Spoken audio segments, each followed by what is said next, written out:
Bagaimana caranya agar kita bisa menyadari dan memaksimalkan hukum keesaan ilahi?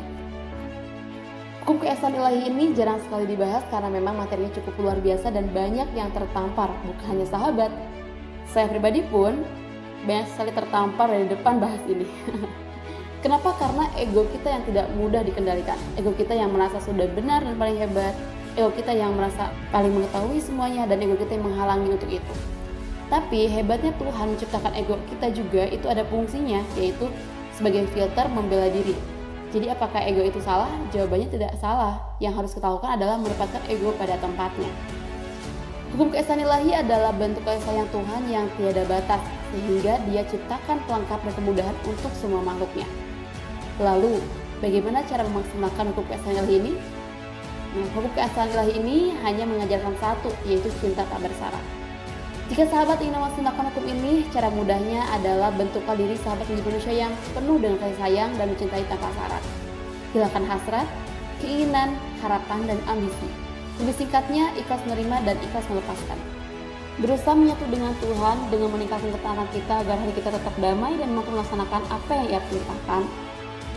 Tuhan tidak hanya ingin sahabat ikhlas menerima, tapi Dia juga ingin sahabat ikhlas melepaskannya. Apabila hal ini disinkronkan, maka bukan tidak mungkin sahabat akan bahagia tanpa syarat.